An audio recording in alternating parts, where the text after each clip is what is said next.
गृह राज्य मंत्री अजय मिश्रा टेनी को लेकर संसद से लेकर सड़क तक हंगामा हो रहा है। विपक्ष इस्तीफा मांग रहा है, लेकिन देश की सुरक्षा की जिम्मेदारी उठाने वाले टेनी का 6 दिन से कोई सुराग नहीं है। आज भी टेनी को लेकर विपक्ष संसद में मार्च निकालने वाला है। सरकार को घेरने की तैयारी है। सवाल है, कब तक छिपेंगे टेनी, कब देंगे इस्तीफा?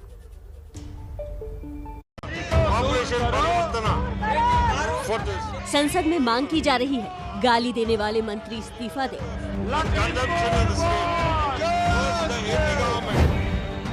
सड़कों पर धमकाने वाले मंत्री के खिलाफ निकल रहा है मार्च।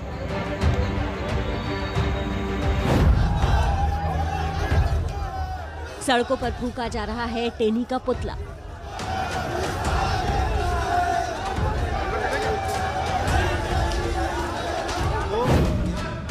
आज फिर टेनी पर संसद में हंगामा होगा।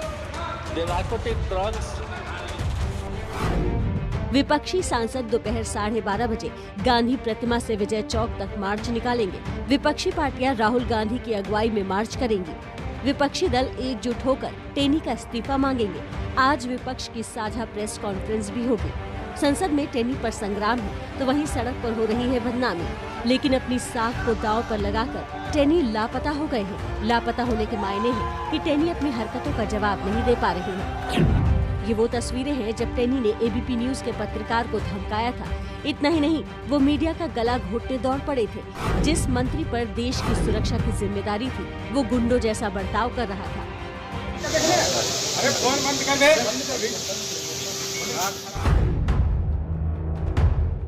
16 दिसंबर 2021 दोपहर करीब 12:15 बजे आखिरी बार टेनी की गाड़ी कैमरे पर दिखी थी। उसके बाद टेनी ने न गृह मंत्रालय की चौखट पर दस्तक दी, न संसद के गलियारे में दिखे और न ही अपने संसदीय क्षेत्र लखीमपुर खीरी में नजर आए। टेनी कहाँ है, इसका जवाब पूरा देश जानना चाहता है। टेनी भले ही गायब हो, लेकिन उनके नाम की गूंज सदन के अंदर और सदन के बाहर जमकर गूंज रही है। क्लियर बात है, हम चाहते हैं कि सरकार जो उनका मंत्री है उसको हटाए और लखीमपुर खीरी के मामले पर डिस्कशन करने दे।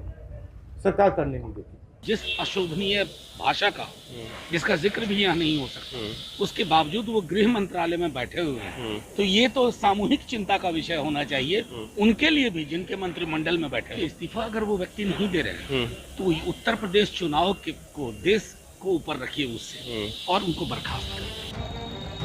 वहीं गोंडा में पत्रकारों ने सड़कों पर उतरकर एबीपी न्यूज के पत्रकार के साथ हुए दुर्व्यवहार के विरोध में मौन विरोध प्रदर्शन किया। इसका आज मौन जुलूस का मतलब था कि खीरी लखीमपुर में अजय कुमार मिश्र और टेनी द्वारा जो पत्रकारों के साथ लखीमपुर खीरी में जो दुर्व्यवहार की गई है, अमर्यादित भाषा का प्रयोग किया गया है, इनके विरोध में आज हम लोगों ने ज्ञापन दिया है। ज्ञापन में हम लोगों ने मांग किया है कि टेनी को, जो केंद्रीय गृह राज्य मंत्री हैं, उनको बर्खास्त किया जाए। टेनी पर कांग्रेस का संग्राम जारी है, लेकिन बीजेपी जांच का हवाला देकर इंतजार की बात कर रही है। क्या कर सवाल है, उनके बेटे ने यदि कोई अपराध किया है, देश गलत काम किया है, तो उसकी जांच हो रही है। सुप्रीम कोर्ट के द्वारा क्या नाम है बनाई हुई SIT जांच कर रही है। गलती की होगी तो उनको दंड मिलेगा। बीजेपी भले ही इंतजार की बात कर रही हो, लेकिन टेनी की करतूत का असर दिखने लगा है। पीएम मोदी और शाह के कार्यक्रमों में टेनी नजर नहीं आए, यानी बीजेपी ने दूरी बनानी शुरू कर दी है। लेकिन बड़ा सवाल ये कि ऐसे मंत्री की मंत्रिमंडल में जगह क्यों हो? आखिर कब होगा टेनी का इस्तीफा? देखिए, उन्नाव रेप कांड मामले में उम्र कैद की सजा काट रहे बीजेपी के पूर्व विधायक कुलदीप सिंह सेंगर के लिए ये कुछ राहत भरी खबर है। उन्हें 2019 के सड़क हादसे मामले में दिल्ली की अदालत ने बरी कर दिया है। हालांकि रेप केस और हत्या के मामले में अभी सेंगर जेल में ही रहेगा। ये वो तस्वीरें हैं जिसने बीजेपी के पूर्व विधायक और बाहुबली कुलदीप सिंह सेंगर की मुश्किलें बढ़ाई हुई थी। 2019 एक्सीडेंट केस में दिल्ली के राउज एवेन्यू कोर्ट ने फैसला कुलदीप के हक में सुनाया। कुलदीप सिंह सेंगर के खिलाफ ऐसा कोई भी सबूत नहीं है जिससे उसके खिलाफ आरोप तय किए जा सके और मुकदमा आगे बढ़ाया जा सके। इसके मायने ये हुए कि कोर्ट ने 2019 रायबरेली एक्सीडेंट को साजिश नहीं माना। सीबीआई ने अपनी जांच में साजिश से इनकार किया था। 3 साल की सुनवाई के बाद कोर्ट ने ये फैसला सुनाया। पीड़ित पक्ष का आरोप था कि एक्सीडेंट साजिश के तहत कराया गया। इस एक्सीडेंट में पीड़ित परिवार के 2 सदस्यों की मौत हुई थी। आरोप था रेप के खिलाफ केस करने पर एक्सीडेंट की साजिश रची गई, लेकिन कोर्ट में मामला साबित नहीं हुआ।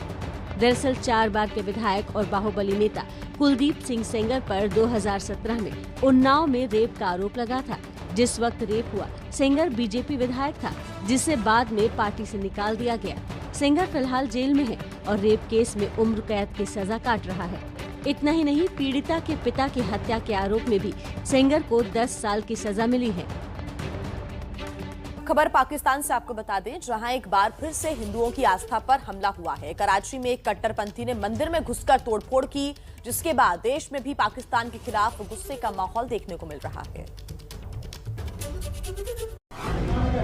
पाकिस्तान में हिंदू मंदिर में फिर तोड़फोड़। जो घुसा है उसने ये हरकत की है, लिहाजा आप लोगों से गुजारिश है। कराची में योग माता की मूर्ति को किया खंडित। हुकूमत पाकिस्तान से गुजारिश है कि इसके ऊपर एक्शन लिया जाए। ये तस्वीरें पाकिस्तान की आर्थिक राजधानी कहे जाने वाले शहर कराची की है। नारायणपुरा इलाके में शाम 6 बजे ये शख्स हथौड़ा लेकर मंदिर में घुसा और देवी देवताओं की मूर्तियों को तोड़ने लगा। भीड़ ने आरोपी को धर दबोचा और पुलिस के हवाले कर दिया। भीड़ ने जब युवक से इस हमले की वजह जानने की कोशिश की तो सुनिए इसने क्या कहा। आपने ये हरकत क्यों की? क्यों की ये हरकत? बताने के लिए कि ये इबादत के लायक नहीं है। ये इबादत के लायक नहीं है। ये आप इनके जवाब सुन सकते हैं। इस युवक का नाम है वलीद शब्बीर। इसकी उम्र है 22 साल। लोगों का आरोप है कि पुलिस इस शख्स को पहले बचाने की कोशिश कर रही थी, लेकिन हिंदुओं के विरोध को देखते हुए गिरफ्तार करना पड़ा। इस घटना से एक बार फिर कई सवाल खड़े हो रहे हैं। क्या पाकिस्तान में जानबूझकर कट्टरपंथियों को बढ़ावा दिया जा रहा है? और बार बार ऐसे हमलों के बावजूद इमरान सरकार ऐसे कट्टरवादियों पर कड़ी कार्रवाई क्यों नहीं करती?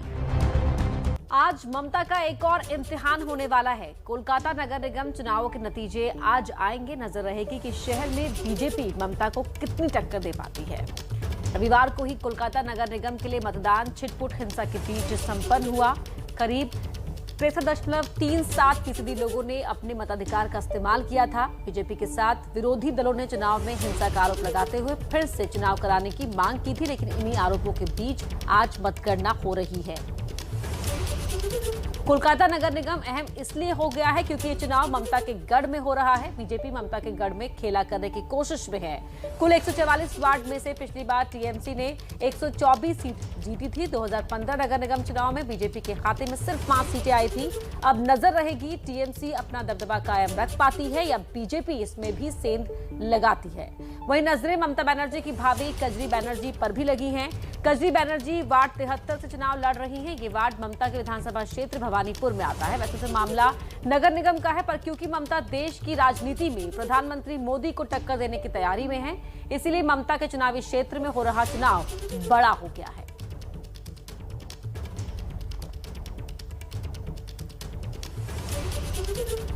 देखिए, संगम नगरी प्रयागराज में चुनावी मेला लगा हुआ है, महिला महाकुंभ। पीएम मोदी आज यहां मातृशक्ति महाकुंभ में महिलाओं से संवाद करेंगे और 1000 करोड़ रुपयों की सौगात देंगे। इस कार्यक्रम के लिए यूपी के 75 जनपदों से 2.5 लाख महिलाएं प्रयागराज में जुट चुकी हैं। आज संगम तट पर पीएम मोदी महिलाओं को स्वरोजगार और स्वावलंबन का गुरु मंत्र देंगे। सवाल, क्या सौगात से महाकुंभ में बनेगी बात?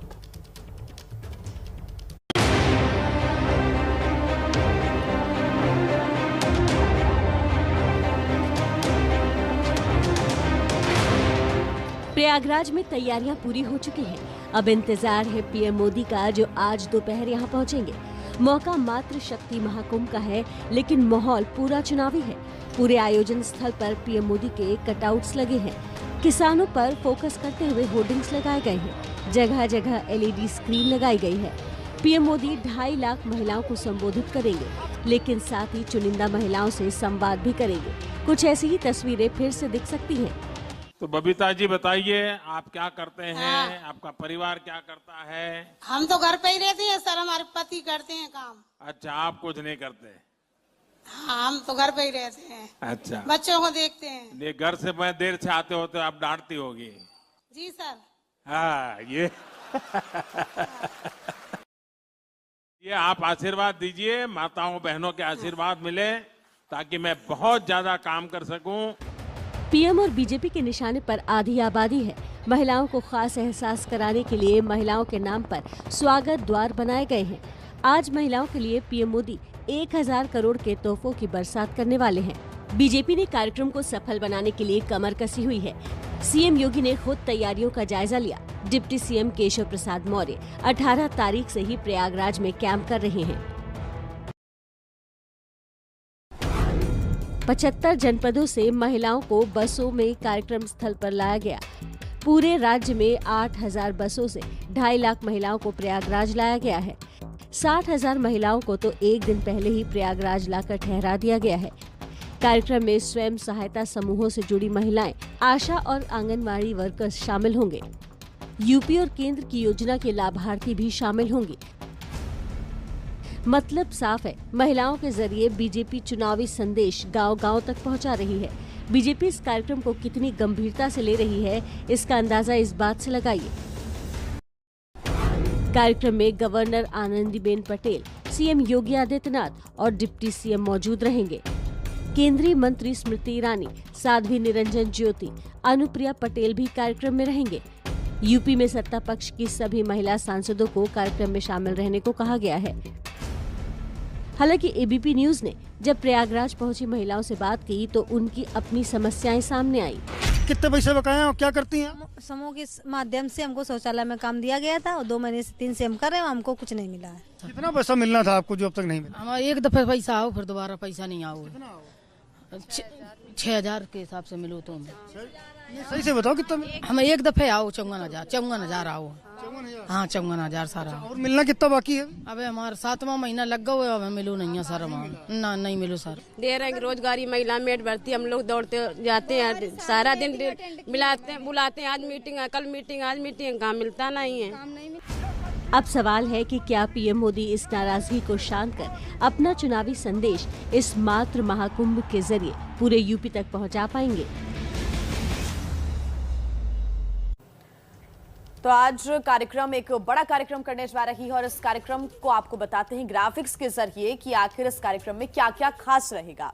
1000 करोड़ रुपए स्वयं सहायता समूह के खातों में ट्रांसफर होगा। करीब 16 लाख महिलाओं को इससे फायदा होने जा रहा है। तो महिलाओं को आज पीएम क्या क्या सौगातें देने जा रहे हैं वो बता रहे हैं आपको। करीब 16 लाख महिलाओं को इससे फायदा होगा। दीनदयाल अंत्योदय योजना, राष्ट्रीय ग्रामीण आजीविका मिशन में कैश ट्रांसफर होगा। साथ ही 80,000 समूहों को प्रति समूह तकरीबन 1 लाख रुपए दिए जाएंगे। साथ ही 60,000 समूहों को प्रति समूह 15,000 रुपए मिलेंगे। 20,000 व्यापार सखियों के खाते में 4,000 रुपए मानदेय ट्रांसफर भी होगा। प्रधानमंत्री सौगात देने जा रहे हैं जिसमें मुख्यमंत्री कन्या सुमंगल योजना के तहत 1 लाख से अधिक लाभार्थियों को मिलेंगे 20 करोड़ रुपए। प्रति इकाई 1 करोड़ लागत की 202 पूरक पोषण निर्माण इकाइयों की आधारशिला भी आज प्रधानमंत्री रखेंगे। आइए अब आपको बताते हैं कि प्रधानमंत्री मोदी का आज प्रयागराज में कार्यक्रम क्या है। दोपहर 12:45 पर प्रधानमंत्री मोदी प्रयागराज पहुंचेंगे। करीब 1:45 बजे वो प्रयागराज पहुंचेंगे। बमरौली हवाई अड्डे से परेड ग्राउंड में बने हेलीपैड पर आएंगे। 1:10 पर प्रधानमंत्री कार्यक्रम स्थल पहुंचेंगे। एक प्रदर्शनी का भी वो लोकार्पण करेंगे। 1000 करोड़ रुपए की राशि स्वयं सहायता समूहों के खातों में ट्रांसफर भी प्रधानमंत्री करेंगे। वहीं 1:30 से 1:50 तक मुख्यमंत्री योगी आदित्यनाथ भाषण देंगे और 1:51 से 2:20 तक प्रधानमंत्री मोदी 2.5 लाख महिलाओं को संबोधित करेंगे और तकरीबन 2:45 बजे 2:45 पर दिल्ली के लिए प्रधानमंत्री रवाना हो जाएंगे। देखिए, यूपी में आधी आबादी पर इस बार पूरा जोर लगाया जा रहा है। बीजेपी, समाजवादी पार्टी और कांग्रेस सब महिला वोटरों को अपने अपने पाले में करने की कोशिश कर रहे हैं और ऐसे में सवाल यह है कि आखिर महिला वोटरों का आशीर्वाद किसे मिलेगा। अगर मकान है तो पति के नाम पर, खेत है तो पति के नाम पर, और अगर पति नहीं रहा तो बेटे के नाम पर, लेकिन उस मां के नाम पर कुछ नहीं होता है, उस महिला के नाम कुछ भी नहीं होता। पीएम मोदी अक्सर इसी अंदाज में महिलाओं के सम्मान में खुलकर मैदान में बोलते हैं। महिला वोटरों को बीजेपी का साइलेंट वोटर माना जाता है, लेकिन प्रियंका के 40 वाली चुनावी चाल ने बीजेपी की टेंशन बढ़ा दी है। हमने तय किया है कि आने वाले विधानसभा चुनाव में उत्तर प्रदेश में कांग्रेस पार्टी 40% टिकट महिलाओं को देगी। तो वहीं अखिलेश भी अपनी रथ यात्रा में लगातार महिलाओं की सुरक्षा की बात कर महिलाओं को अपने खेमे में करने की कोशिश कर रहे हैं। बेटियों के साथ सबसे ज्यादा महिलाओं के साथ घटनाएं उत्तर प्रदेश में हो रही हैं, उसके जिम्मेदार भारतीय जनता पार्टी सरकार है। बताओ 1090 समाजवादी सरकार की बनी हुई योजना जो विशेष महिलाओं के लिए थी, केवल लड़कियों के लिए थी सुविधा, कि उससे मदद मांग सकती थी, अपनी सुरक्षा को लेकर के अपनी बात कह सकती थी, उस योजना को खत्म कर दिया। और आज मैंने तस्वीर देखी है कि उसका भी प्रचार शुरू कर दिया। साफ है कि यूपी में आधी आबादी पर लड़ाई पूरी है। अब जरा इस लड़ाई की इनसाइड स्टोरी समझिए। यूपी में आधी आबादी का आशीर्वाद जिस पार्टी को मिलता है, वही पार्टी सत्ता के शिखर पर पहुंचती है। उत्तर प्रदेश में 2012 के विधानसभा चुनाव में पहली बार महिलाओं का वोटिंग प्रतिशत पुरुषों से ज्यादा रहा। उस चुनाव में 60% से ज्यादा महिलाओं ने वोट डाले। इस चुनाव से पहले अखिलेश यादव ने लड़कियों को मुफ्त शिक्षा, महिलाओं को 2 साड़ी बांटने का वादा किया था।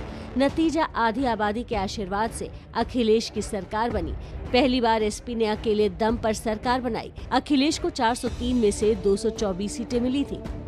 इसी तरह 2017 में जब चुनाव हुए तो बीजेपी ने अपने घोषणा पत्र में ग्रेजुएशन तक लड़कियों को मुफ्त शिक्षा देने का वादा तो किया ही, साथ ही इसमें ट्रिपल तलाक का मुद्दा भी उठाया। हर घर में शौचालय और गैस कनेक्शन का वादा किया। चुनाव हुए तो महिलाओं का वोटिंग प्रतिशत करीब 64 तक गया। परिणाम ये कि यूपी में बीजेपी की बम्पर बहुमत वाली सरकार बनी। बीजेपी को 403 में से 312 सीटें मिली थी। चुनाव आयोग के 2020 में आए इलेक्टोरल रोल के डेटा के मुताबिक यूपी में 14 करोड़ 51 लाख मतदाता हैं। इनमें से 7.85 करोड़ पुरुष और 6.66 करोड़ महिलाएं हैं। एक तरह से 45% महिला वोटर हैं। यही वजह है कि सियासी पार्टियां महिला वोटरों को साधने की कोशिश में जुटी हैं। यूपी में विधानसभा चुनावों को लेकर सियासत पुरजोर है। सूबे में वादों और सौगातों का दौर लगातार जारी है और सियासी सरगर्मियों के बीच एक तस्वीर सामने आई जिसमें एसपी के संस्थापक मुलायम सिंह और संघ प्रमुख मोहन भागवत एक साथ नजर आ रहे हैं। और अब इसी तस्वीर पर घमासान भी छिड़ा हुआ है। क्या है पूरी कहानी, इस रिपोर्ट में आपको दिखाते हैं। एक ही सोफे पर एक तरफ है एसपी के संस्थापक और संरक्षक मुलायम सिंह यादव, दूसरी तरफ है संघ प्रमुख मोहन भागवत।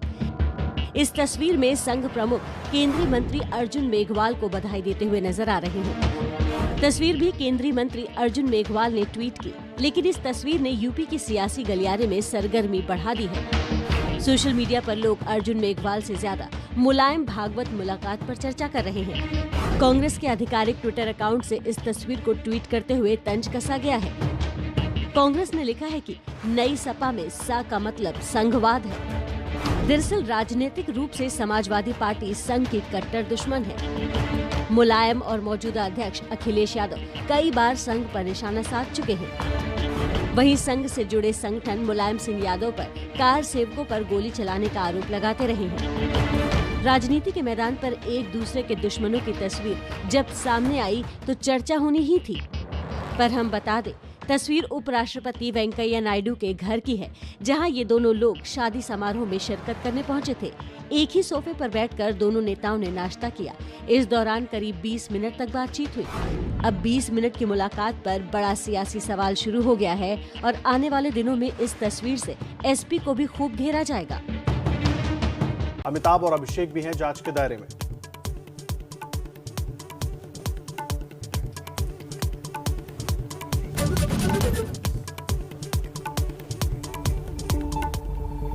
नमस्ते भारत में खबरें लगातार जारी हैं। देखिए, फिल्म एक्ट्रेस ऐश्वर्या राय से कल ईडी ने करीब 6.5 घंटे तक पूछताछ की। ये पूछताछ 5 साल पुराने पनामा पेपर्स लीक केस में हुई थी। इस केस में अमिताभ बच्चन और अभिषेक बच्चन का भी नाम है और जिस वक्त पूछताछ हो रही थी उसी वक्त जया बच्चन का श्राप संसद में सुर्खियां बन गया। कैसे, आपको दिखाते हैं इस रिपोर्ट के जरिए। पनामा के चक्रव्यूह में फंसी ऐश्वर्या, टैक्स चोरी के जंजाल में बच्चन परिवार, आपके बुरे दिन बहुत जल्द आने वाले हैं। ये दो तस्वीरें बता रही हैं कि बच्चन परिवार की परेशानी बढ़ रही है। कल ईडी के सामने पेशी हुई बॉलीवुड क्वीन ऐश्वर्या की। अपनी अदाओं से सबको क्रेजी करने वाली अभिनेत्री ऐश्वर्या खुद क्रेजी नजर आई। 6.5 घंटे की ईडी की पूछताछ के बाद उनके चेहरे पर तनाव साफ दिख रहा था। 2016-2017 में हुए पनामा पेपर लीक केस में ऐश्वर्या को ईडी ने पूछताछ के लिए बुलाया था। ईडी ने तकरीबन 6 घंटे से ज्यादा देर तक ऐश्वर्या से पूछताछ की। पनामा पेपर लीक में अमिताभ बच्चन और अभिषेक बच्चन का नाम भी शामिल है। ईडी ने ऐश्वर्या के लिए सवालों की लंबी फहरिस्त तैयार रखी थी। पहले 2 नोटिस में ऐश्वर्या नहीं पहुंची, लेकिन इस बार ऐश्वर्या को आना पड़ा। ईडी ऐश्वर्या से जानना चाहता था 2012 में विदेश में रहते हुए ऐश्वर्या ने अभिषेक को जो लाखों पाउंड भेजे थे, उसका सोर्स क्या था? क्या ऐश्वर्या ने पैसे भेजने के लिए आरबीआई के निर्देशों का पालन किया था? पनामा पेपर लीक के मुताबिक 2004 में ऐश्वर्या के नाम से एक कंपनी भी रजिस्टर्ड थी। इसे लेकर भी ईडी जिन मुद्दों पर पूछताछ करना चाहता था, उसमें कंपनी से जुड़े मुद्दे शामिल थे। 2004 में बनी एमिक पार्टनर्स नाम की एक कंपनी में ऐश्वर्या निदेशक थी। आरोप के मुताबिक इस कंपनी के $50,000 की पूंजी थी। कंपनी में ऐश्वर्या के अलावा उनकी मां कविता राय और उनके भाई आदित्य राय भी शामिल थे। इस कंपनी के आधे से ज्यादा शेयर भी इन्हीं लोगों के पास थे। 2005 में ऐश्वर्या कंपनी के निदेशक पद से हटी और शेयर होल्डर बन गई। ईडी ये जानना चाहती है कि ऐसा क्यों किया गया, कंपनी को शुरू करने के लिए पैसे कहां से आए। सूत्रों के मुताबिक ईडी अधिकारी जानना चाहते थे कि इस कंपनी को बनाने का पैसा कहां से आया था और किसने दिया था। साथ ही साल 2005 में ऐश्वर्या राय को कंपनी के निदेशक पद से शेयर होल्डर पद पर क्यों कर दिया गया, उन्हें इसके क्या फायदे हुए और क्या उन्होंने इसके लिए कानूनी परमिशन ली थी। ईडी सूत्रों ने बताया कि इस मामले की जांच 4 साल पहले शुरू की गई थी और इस जांच के दौरान अभिनेता अभिषेक बच्चन से भी एक बार पूछताछ की जा चुकी है। अमिताभ बच्चन पर भी तय मात्रा से ज्यादा पैसा विदेश में ले जाने के आरोप है। साथ ही उन्होंने विदेशों में कंपनियों में पैसा लगाया। सूत्रों का कहना है कि बच्चन परिवार ने कानूनी सहमति नहीं ली थी, जिसके चलते जाँच शुरू हुई। ईडी जानना चाहता है कि आखिर ऐसे कौन से कारण थे जिसके चलते एक छत और एक पते पर रहने वाले ऐश्वर्या अभिषेक में से ऐश्वर्या द्वारा अभिषेक को विदेशी मुद्रा भेजनी पड़ी। इस मामले में जांच एजेंसियों की जांच लगातार जारी है और आने वाले दिनों में यदि ईडी इन लोगों के जवाबों से संतुष्ट नहीं हुआ तो इन लोगों पर 300% तक का जुर्माना लगा सकता है। ईडी की इस कार्रवाई का असर भी नजर आने लगा है। दरअसल जिस वक्त ऐश्वर्या राय बच्चन से ईडी के सवालों की बौछार हो रही थी, ठीक उसी दौरान उनकी सास जया बच्चन बेहद तल्ख अंदाज में केंद्र सरकार पर निशाना साध रही थी। देखिए, आपके बुरे दिन बहुत जल्द आने वाले हैं।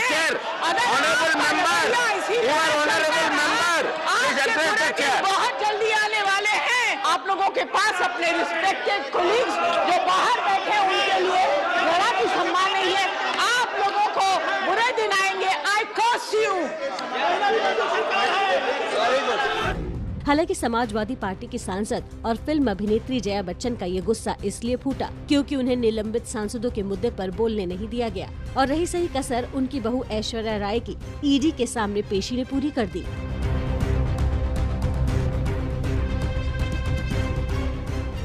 बड़ी खबर का देखिए, दुनिया भर में ओमिक्रॉन के केसेस तेजी से बढ़ रहे हैं। ऐसे में दुनिया को बहुत सख्ती दिखाने की अब जरूरत है। सख्त चेतावनी WHO की तरफ से भी आई है। WHO ने चेताया है कि या तो जश्न टाल दे, नहीं तो शोक मनाने के लिए तैयार रहे। All of us are sick of this pandemic. All of us want to spend time with friends and family. All of us want to get back to normal. The fastest way to do this is for all of us. In some cases, that will mean cancelling or delaying events. It's better to cancel now and celebrate later than to celebrate now and grieve later. Netherlands में lockdown लग चुका है, वहीं Britain lockdown पर विचार कर रहा है। We agreed that we should keep the data from now on under constant review, keep following it hour by hour, and unfortunately, I must say to people, we will have to reserve the possibility of taking further action to protect the public.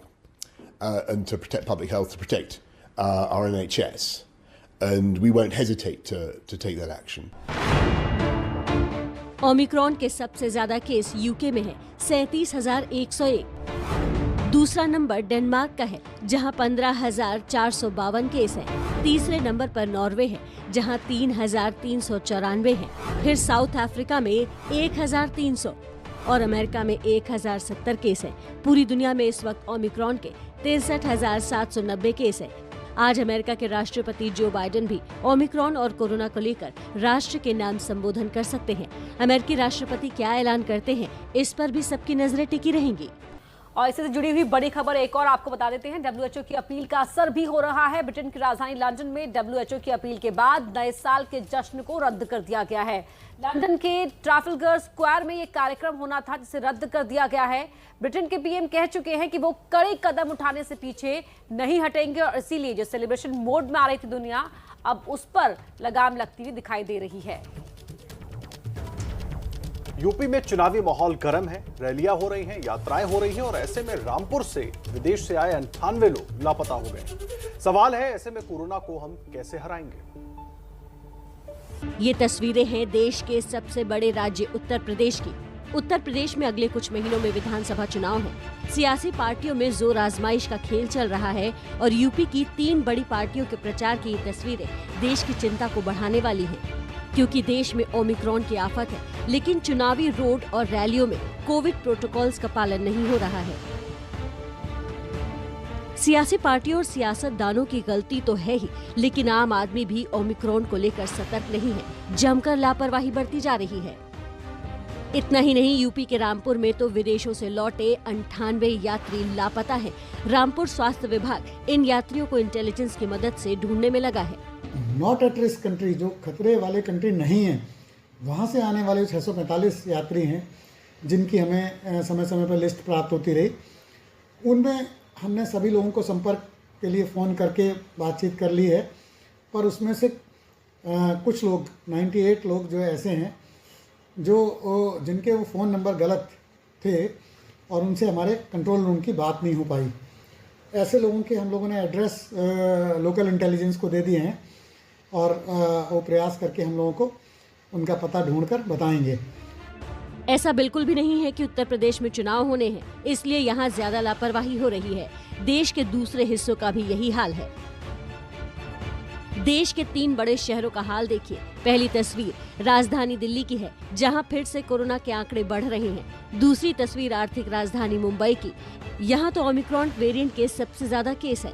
धारा 144 भी लगा दी गई है, लेकिन भीड़ अपनी मनमानी कर रही है। तीसरी तस्वीर बिहार के पटना की है। इन तीनों तस्वीरों में अगर समानता की बात की जाए तो बस एक ही समानता है, और वो है कोरोना के आफत के बीच लोगों की लापरवाही। तो ये लापरवाही तब है जब देश में ओमिक्रॉन के केस लगातार बढ़ रहे हैं। भारत में आज वर्तमान समय में 161 केस पाया गया है और जैसा केस दुनिया में दिखने लगा तो तुरंत ही देश में वेरिएंट स्प्रेड ना हो, उसकी सुरक्षा के लिए भी भारत सरकार की ओर से सतर्कता रखी गई। लोग भले ही ना समझ रहे हों, लेकिन ओमिक्रॉन पर सरकार गंभीर है। कल राज्य में ओमिक्रॉन वेरिएंट पर चर्चा भी हुई, जिसमें स्वास्थ्य मंत्री जवाब देने के लिए खड़े हुए तो विपक्ष ने खूब हंगामा कर दिया। वैक्सीनेटेड लोगों पर क्या इफेक्ट हो रही है, अनवैक्सीनेटेड लोगों पर क्या इफेक्ट हो रही है, ये सारी स्थिति का हम डे टू डे आकलन कर रहे हैं। हम आपको बता देते हैं कि ओमिक्रॉन पर सरकार की तरफ से क्या क्या दावे किए गए। विदेशों से आने वाले यात्रियों पर पैनी नजर है। देश में बढ़ रहे मामलों पर भी नजर बनी है। कोरोना के नए वेरिएंट से निपटने के लिए देश तैयार। ऑक्सीजन का बफर स्टॉक तैयार है। कोरोना की पहली और दूसरी लहर के दौरान जो अनुभव हासिल किया है वो ओमिक्रॉन के इस खतरे से लड़ने में काफी मददगार साबित होगा। मनसुख मांडविया ने कहा कि वही प्रोटोकॉल का पालन करना है जो कोरोना की पहली और दूसरी लहर के दौरान किया गया था, यानी 2 गज की दूरी और मास्क है जरूरी। लेकिन सवाल है कि उसकी नौबत क्यों आनी देनी है। यूपी में ओमिक्रॉन जिस तेजी से फैल रहा है, उसमें सावधानी में ही समझदारी है। और अब देश की राजधानी दिल्ली की बात कर लेते हैं, जहां आज भी सर्दी का सितम जारी है। लगातार दिल्ली तीसरे दिन दिल्ली का तापमान 3 डिग्री के आसपास बना हुआ है। आज दिल्ली का न्यूनतम तापमान 3.2 डिग्री रिकॉर्ड किया गया और इसके साथ ही दिल्ली में हल्की धुंध देखने को मिल रही है। दिल्ली के साथ साथ पूरे उत्तर भारत में कड़ाके की ठंड ने लोगों की मुसीबत को बढ़ा दिया है। और इसी पर ज्यादा जानकारी के साथ सहयोगी निवेदिता हमारे साथ जुड़ गई हैं। निवेदिता, अभी क्या नजर आ रहा है, क्योंकि 18 दिसंबर की हम बात करें तब सबसे ठंडा दिन और उसके बाद से लगातार स्थितियां वैसी ही नजर आ रही हैं। कल भी 3.3 और आज भी 3.2 सेल्सियस देखने को मिल रहा है टेम्परेचर। जी देखिए, अब धीरे धीरे सुधार की संभावना है और मौसम विभाग ने जो 7 दिनों का फोरकास्ट देता है मौसम विभाग, उसकी बात अगर हम करें तो कल से थोड़ी बहुत बढ़ोतरी दर्ज की जाएगी तापमान में और परसों से काफी सुधार हो जाएगा मौसम में। अभी कोहरा नहीं है, हालांकि तापमान इस वक्त कम है, लेकिन आप देख सकते हैं कि मौसम साफ है, कोहरा नहीं है। लेकिन आगे संभावना ये जताई जा रही है कि तापमान तो बढ़ेगा, लेकिन साथ ही साथ धुंध जो है वो भी बढ़ जाएगी और खासतौर से दिल्ली एनसीआर के आसपास धुंध की वजह से काफी दिक्कतों का सामना करना पड़ता है, क्योंकि उसमें प्रदूषण की वजह से जो स्मोक मिला करके स्मॉग बनता है, उसकी वजह से लोगों को सबसे ज्यादा दिक्कत होने लगती है। हाईवेज पे काफी जो है दुर्घटनाएं देखने को मिलती हैं। तो ऐसे में आगे संभावना है कि एक बार फिर से फॉग जो है यानी धुंध काफी देखने को मिलेगी, लेकिन तापमान में अब धीरे धीरे सुधार की संभावना है। अभी आप हमारे सामने आप स्क्रीन पे देख सकते हैं कि मैक्सिमम यानी कि उच्चतम तापमान जो है वो 21 डिग्री सेल्सियस तक जाने की संभावना है, यानी कि हर रोज जो उच्चतम तापमान है उसकी संभावनाएं जो है वो बढ़ते जा रही है। आज क्योंकि 21 डिग्री है, कल की संभावना है कि 20 डिग्री सेल्सियस तक ही जा सकता है उच्चतम तापमान जो है, और मिनिमम तापमान आज 3.2 डिग्री सेल्सियस है। कल की संभावना जो मौसम विभाग ने बताई है वो है कि 5 डिग्री सेल्सियस तक तापमान 22 दिसंबर को यानी कल जा सकता है और साथ ही साथ 23 दिसंबर को तापमान 7 डिग्री से आगे बढ़ना ही रहेगा, यानी कि 7 डिग्री से 8 डिग्री तक अगले हफ्ते जो है तापमान वो बने रहने की संभावना है। और साथ ही साथ हम आपको बता दें कि अभी प्रदूषण जो है काबू में भले ही है, लेकिन पूरी जानकारी के लिए तो अभी फिलहाल सर्दी से जूझना ही पड़ेगा, लेकिन आगे आने वाले दिनों में हमें राहत मिलने की उम्मीद जताई जा रही है। इस वक्त की बड़ी खबर आपको कोलकाता से बता रहे हैं। कोलकाता में नगर निगम चुनाव के लिए काउंटिंग शुरू की जा चुकी है। ममता बनर्जी के लिए चुनाव बेहद अहम माना जा रहा है। नगर निगम की 144 सीटों के लिए मतगणना शुरू हो चुकी है। देखिए, कोलकाता नगर निगम चुनावों में मतगणना शुरू हो चुकी है और सबसे पहले 144 सीटों के लिए बैलेट पेपर की गणना हो रही है। पोस्टल वोट डाले गए थे उनकी मतगणना की जा रही है। 144 सीटों के लिए बैलेट पेपर की मतगणना जारी है। ये बड़ी जानकारी हम आपको दे रहे हैं। कोलकाता नगर निगम का जो चुनाव है वो बीजेपी और टीएमसी दोनों के लिए ही नाक की लड़ाई बना हुआ है, क्योंकि ममता बनर्जी का गढ़ है कोलकाता और ऐसे में सबने इस लड़ाई में पूरा दमखम लगा रखा था। हालांकि बीजेपी ने बाद में कहा कि जो तमाम सीटों पर चुनाव हुए हैं उनको रद्द किया जाए, दोबारा चुनाव करवाए जाए। लेकिन इस बीच अब मतगणना शुरू हो गई है सुबह 8 बजे से और अभी 144 सीटों के लिए जो पोस्टल बैलेट है उनकी मतगणना जारी है। ये बड़ी जानकारी इस वक्त हम आपको दे रहे हैं। कुंतल चक्रवर्ती हमारे साथ हमारे सहयोगी जुड़ गए हैं। कुंतल, बीजेपी टीएमसी दोनों के लिए ही अपने आप को साबित करने की लड़ाई है। विधानसभा चुनाव के बाद एक बार फिर दोनों पार्टियां पूरी तरीके से चुनावी मैदान जैसे माहौल में आमने सामने है। हालांकि नगर निगम का चुनाव है, लेकिन उसके बाद भी दमखम पूरा लगा हुआ है। अपडेट क्या मिल रहा है और क्या कुछ आगे हो सकता है? देखिए, दोनों ही पार्टी के लिए दमखम दिखाने की लड़ाई तो है, लेकिन क्या बीजेपी को यहाँ इवन ग्राउंड मिला है, ये बड़ा सवाल है। क्योंकि देखिए, जिस तरह का वायलेंस देखा गया है नगर निगम चुनाव में, इससे पहले टीएमसी के लिए सबसे बड़ा चैलेंज ये था कि 2018 में जब पंचायत इलेक्शन हुआ था और जिस तरह की हिंसा देखने को वहाँ मिला था, उसके बाद ये था चैलेंज कि आपको जब मैंडेट मिला है असेंबली इलेक्शंस में, उसके आगे शहरी इलाके में वोट है, आपके पास पुलिस है, आपके पास एडमिनिस्ट्रेशन है, सब कुछ है, आप एक पीसफुल इलेक्शन करके दिखाए, लेकिन वो हुआ नहीं। यहाँ भी देखिए जमकर यहाँ वायलेंस हुए हैं और सारे के सारे जो वार्ड है 144 वार्ड्स में बीजेपी इससे पहले ही यहाँ रीपोलिंग यहाँ की मांग की है और सीपीएम ने भी, सिर्फ बीजेपी नहीं, देखिए सीपीएम भी रीपोलिंग की मांग की है और कांग्रेस ने भी 45 ऐसी काउंटिंग सेंटर्स है जहां वो रिपोलिंग की मांग, बूथ में रिपोलिंग की मांग की है। तो देखिए ये एक बड़ी बात है कि इससे पहले आप जब विरोधी पार्टी में है तृणमूल कांग्रेस त्रिपुरा में, और त्रिपुरा में तृणमूल ने कहा था कि देखिए वहां आगरतला में जब पोलिंग हुई है वहां वायलेंस हुआ है, लेकिन यहाँ क्या कोलकाता में ऐसे कई प्रकार के आरोप लगे हैं। कुंतल, आपसे आगे भी अपडेट्स हम लेते रहेंगे, बातचीत हम आपको बताते रहेंगे कि आखिर कोलकाता में जो नगर निगम का चुनाव है उसकी जो मतगणना आज हो रही है, शुरू हो चुकी है, बैलेट पेपर की गिनती शुरू हुई है। लगातार इससे जुड़ा आपको अपडेट हम देते रहेंगे। उत्तर प्रदेश की तरफ चुनाव नजदीक है, यहाँ तो वोट कटने का डर भी क्या गुल नहीं दिखाता, कुछ ऐसा ही यूपी में दिख रहा है। ऐसे में यहाँ पहले कृषि कानून वापस हुए और अब निषाद वोट बैंक खिसकने के डर से उत्तर प्रदेश सरकार ने चिट्ठी लिखी है। केशव मौर्य से और योगी आदित्यनाथ से और अमित शाह से, तीनों से हम रुष्ट हैं। इनकी सरकार है, लोकसभा में सरकार है, विधानसभा परिषद है, विधान परिषद में लोकसभा राज्यसभा सब है, क्यों नहीं करने चाहिए? हम लोग सोचे थे हम लोग को आरक्षण मिलेगा, मगर यहाँ पे न आरक्षण का कुछ बात हुई है न किसी प्रकार का चर्चा किया गया। हाँ, कुछ नहीं भैया, सब झुलावा वाला काम था। जो है बिना आरक्षण के वोट नहीं दे पाएगा भाजपा। देखिए, अगर हमको आरक्षण नहीं मिलता है तो जगह जहाँ से निषाद पार्टी लड़ेगी वहाँ से हम लोग निषाद पार्टी को वोटिंग करेंगे। चुनावी बेला में यूपी में निषाद समुदाय की नाराजगी भारी पड़ सकती है, इसलिए निषाद समुदाय को मनाने की कोशिशें शुरू हो गई हैं। ये वो चिट्ठी है जिसके सहारे बीजेपी निषाद समुदाय की नाराजगी खत्म करना चाहती है। निषाद पार्टी की मांग पर यूपी सरकार ने केंद्र सरकार को चिट्ठी लिखी है। दावा है कि मंझवार जाति के लोग मांझी, केवट, मल्लाह, निषाद जैसे उपनाम इस्तेमाल करते हैं। इसी आधार पर उन्हें अनुसूचित जाति नहीं माना जाता, जिससे उन्हें आरक्षण का लाभ नहीं मिलता। अब चिट्ठी के जरिए मंझवार जाति को उनके उपनाम के साथ अनुसूचित जाति में शामिल करने की अपील यूपी सरकार ने की है। दरअसल निषाद पार्टी के अध्यक्ष डॉक्टर संजय निषाद ने बीजेपी को साफ कह दिया था कि अगर 2022 में सरकार बनानी है तो आरक्षण की घोषणा करे। एबीपी न्यूज ने ये खबर 17 दिसंबर को ही दिखाई थी। वो निराश नहीं थे, नाराज थे, तो कम से कम जज थे तो कुछ तो बोल देते।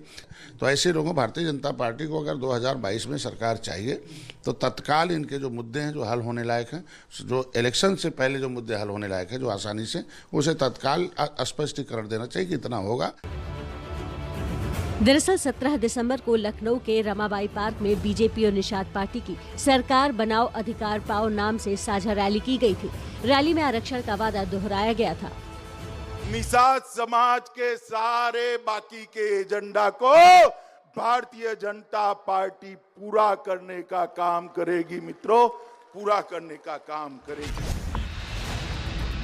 ऐलान की जगह सिर्फ वादे सुनने से रैली से निकले निषाद समुदाय के लोगों का पारा चढ़ गया। वो खुलेआम बीजेपी के खिलाफ बोलने लगे। बिना आरक्षण के वोट नहीं दे पाएगा भाजपा को। निषाद पार्टी को दे देगा, निषाद पार्टी के साथ है, डॉक्टर साहब के साथ है, लेकिन भाजपा को वोट नहीं देगा, क्योंकि जब तक निषादों का आरक्षण नहीं मिलेगा, क्योंकि यही भाजपा सरकार ने जो है वादा किया था 2019 में। अब जरा इस पर नजर डालते हैं कि यूपी की चुनावी राजनीति में निषाद समाज का असर कैसा है। यूपी की कुल आबादी में करीब 4% निषाद, केवट, मल्लाह हैं। यूपी की करीब 50 सीटों पर निषाद वोटर निर्णायक माने जाते हैं। 2022 विधानसभा चुनाव के लिए निषाद पार्टी का बीजेपी से गठबंधन है। इसी नाराजगी का फायदा उठाने में समाजवादी पार्टी जुटी थी। कल ही समाजवादी पार्टी ने निषाद समाज से जुड़े 2 दर्जन नेताओं को एसपी की सदस्यता ग्रहण कराई। निषाद पार्टी पहले भी एसपी के साथ थी। बीजेपी को भी निषाद समाज की चुनावी ताकत का अंदाजा अच्छी तरह से है, इसलिए चिट्ठी के जरिए निषाद समुदाय को फिर साधने की तैयारी है। देखिए, जिन जिन राज्यों में चुनाव है वहां हलचलें इस वक्त बढ़ी हुई हैं और सरगर्मियां लगातार बढ़ती दिखाई दे रही हैं, और ऐसी ही हलचल दिखाई दे रही है चुनावी राज्य पंजाब में भी। एक बड़ी खबर आपको बता रहे हैं चुनावी राज्य पंजाब से, जहां पंजाब पुलिस ने ड्रग्स मामले में एसटीएफ की जांच रिपोर्ट के आधार पर अकाली दल के नेता बिक्रम मजीठा के खिलाफ केस दर्ज कर लिया है। ये केस मोहाली के स्टेट क्राइम सेल में केस दर्ज हुआ है। इससे पहले आपको एक और बड़ी खबर आपको बता रहे हैं, जहां अजय मिश्रा टेनी से जुड़ी हुई है, ये जो लगातार गायब चल रहे हैं। हालांकि आज कार्यवाही में, कार्यसूची में उनका नाम है। और अब एक और बड़ी खबर पंजाब से आपको बता रहे हैं, जहां पंजाब पुलिस ने ड्रग्स मामले में एसटीएफ की जांच रिपोर्ट के आधार पर अकाली दल के नेता बिक्रम मजीठा के खिलाफ केस दर्ज कर लिया है। ये केस मोहाली के स्टेट क्राइम सेल में दर्ज हुआ है। इसके लिए मजीठिया के खिलाफ जांच के लिए नवजोत सिद्धू लगातार सीएम चन्नी पर दबाव बनाए हुए थे। पंजाब ड्रग्स मामले में एसटीएफ की रिपोर्ट के आधार पर केस दर्ज कर लिया है। हमारे साथ इसी खबर पर जुड़ रहे हैं जगविंदर पटियाल, हमारे सहयोगी पंजाब से फोन लाइन पर। जगविंदर, सुपर सीएम नवजोत सिद्धू का दबाव सीएम चन्नी पर काम आया है, कह सकते हैं? देखिए, कांग्रेस भारी दबाव में है और हर हाल में सत्ता दोबारा हासिल करने के लिए वो सब काम किए जा रहे हैं जिन भी कामों को लेकर लोगों में नाराजगी थी या फिर 2017 में पंजाब में सत्ता में आने के लिए कांग्रेस ने लोगों के सामने किए थे। और ये बार बार बात उठती थी कि कैप्टन अमरिंदर सिंह ने तलवंडी साहबों में गुटका साहिब हाथ में लेकर ये कसम खाई थी कि वो ड्रग्स को जो है वो पूरी तरह से खत्म करेंगे और बड़े लोगों के खिलाफ कार्रवाई करेंगे। तो ये मुद्दा लगातार कांग्रेस के अंदर और बाहर छाया रहता था, लेकिन नवजोत सिंह सिद्धू लगातार रैलियों पर अपनी ही सरकार के खिलाफ जिस तरह से हमला कर रहे थे, उसके बाद देर रात ही बड़ी कार्रवाई की गई है और उसमें मोहाली में एक केस दर्ज किया गया और हवाला दिया गया है कि एडवोकेट जनरल ने ये कहा था कि एसटीएफ की रिपोर्ट पर आगे की कार्रवाई हो सकती है। हालांकि पिछले 1-1.5 महीने से पुलिस अफसरों को इस जांच के लिए राजी करने की बात चल रही थी, लेकिन ज्यादातर अफसरों ने हाथ खड़े कर दिए और अब जो केस दर्ज किया गया है उसके लिए एक एसआईटी बनाई गई है जो ये जांच करेगी कि विक्रम सिंह मजीठिया के क्या जो पुराने 2014 के मामले हैं उनमें जो लोग वांटेड थे या जिनके खिलाफ केस दर्ज हुए थे उनके साथ क्या लिंक थे या नहीं थे। इन तमाम चीजों की जांच एसआईटी करेगी।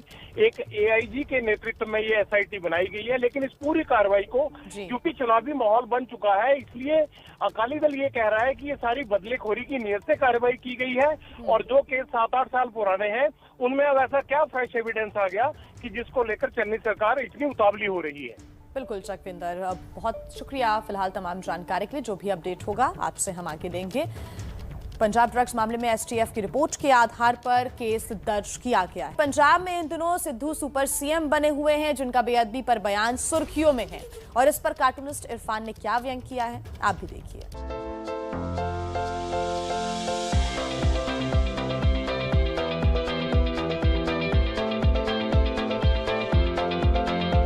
नवजोत सिंह सिद्धू एकदम तालिबानी मोड में आ गए हैं। उन्होंने धार्मिक ग्रंथों की बेअदबी पर फांसी की मांग कर ली है। अब उनसे ये पूछना चाहिए कि धार्मिक ग्रंथों के अलावा बुजुर्गों की बेअदबी के बारे में उनका क्या कहना है। ये बात मैंने सही कही ना अमरिंदर सिंह जी? अगर सही है तो ठोको ताली। विपक्ष के विरोध के बीच ही वोटर कार्ड को आधार से जोड़ने वाला बिल लोकसभा से पास हो गया है। आज इस बिल को राज्यसभा में पेश किया जाना है, लेकिन विपक्ष कह रहा है आधार से वोटर कार्ड को जोड़ना लोकतंत्र के लिए घातक है।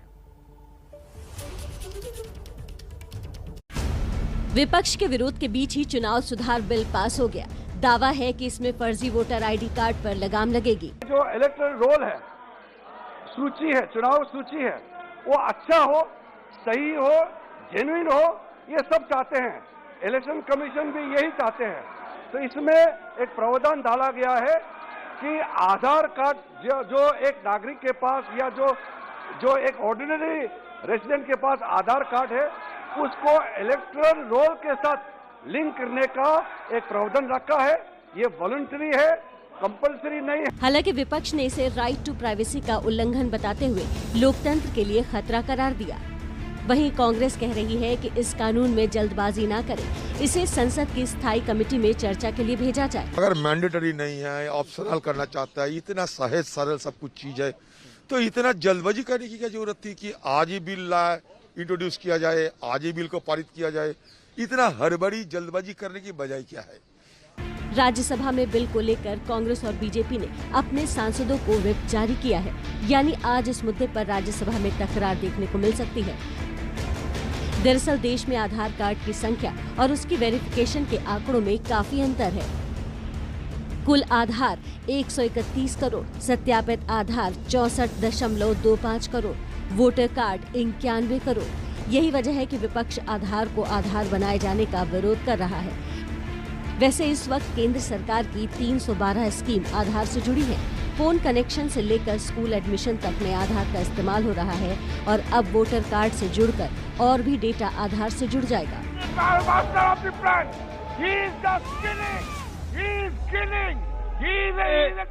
और आइए अब आपको ये बताते हैं कि इस नए कानून में क्या है। कानून बनेगा तो क्या फर्क आएगा वो आपको बताते हैं। पहले जो नियम थे वो ये थे कि वोटर कार्ड आधार से नहीं जुड़ा है।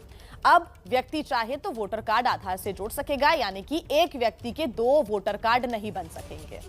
पहले की बात करें, यानी कि बिल के पहले की बात, 18 साल के नए मतदाता साल में सिर्फ 1 बार वोटर बन सकते थे, लेकिन अब साल में 4 बार वोटर कार्ड बनाने का मौका मिल सकेगा। मतलब 18 साल होने पर मतदाता बनने का इंतजार कम होगा। तो नए कानून में क्या बदलाव आए हैं वो आपको बता रहे हैं। पहले सैन्यकर्मी की पत्नी सैन्य मतदाता, लेकिन महिला सैन्यकर्मी का पति सैन्य मतदाता नहीं। लेकिन अब दोनों ही स्थिति में सैन्य मतदाता के पंजीकरण की सुविधा मिल सकेगी। मतलब दोनों को पोस्टल बैलेट की सुविधा मिलेगी। तो आज ये बिल राज्यसभा में पेश किया जाएगा। कल लोकसभा में ये इसको पास किया गया, हालांकि भारी हंगामे के बीच इसको पास किया गया। आज राज्यसभा में इस बिल को पेश होना है। वहां पर क्या कार्यवाही होती है, इस पर लगातार हमारी नजर बनी रहेगी। संगम नगरी प्रयागराज में चुनावी बेला में लगा है महिला महाकुंभ। पीएम मोदी आज यहां मातृ शक्ति महाकुंभ में महिलाओं से संवाद करेंगे और 1000 करोड़ रुपयों की सौगात देंगे। इस कार्यक्रम के लिए यूपी के 75 जनपदों से 2.5 लाख महिलाएं प्रयागराज में जुट चुकी हैं। आज संगम तट पर पीएम मोदी महिलाओं को स्वरोजगार और स्वावलंबन का गुरु मंत्र देंगे। सवाल, क्या सौगात से महाकुंभ में बनेगी बात?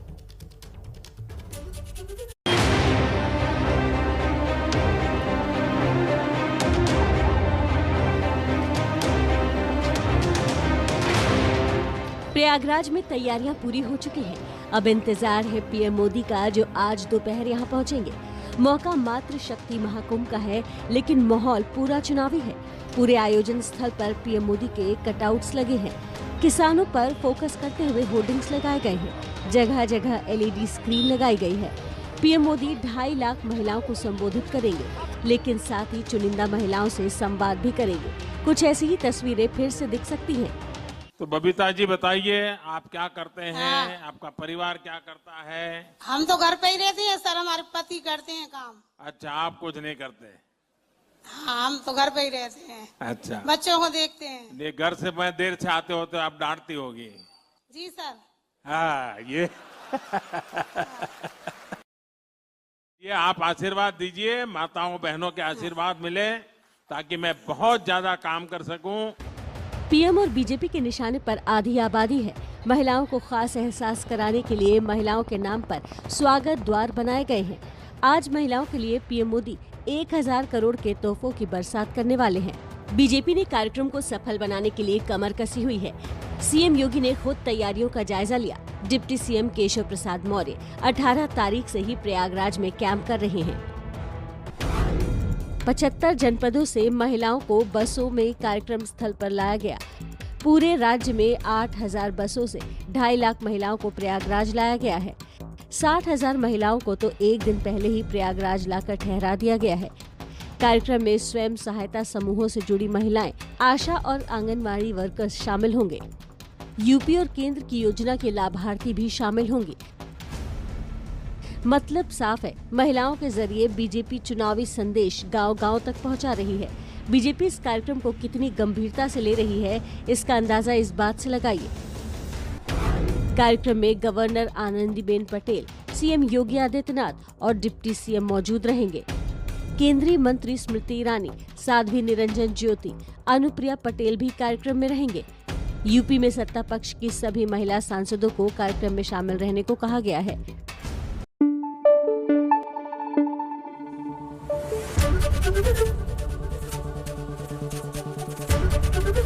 ABP न्यूज आपको रखे आगे।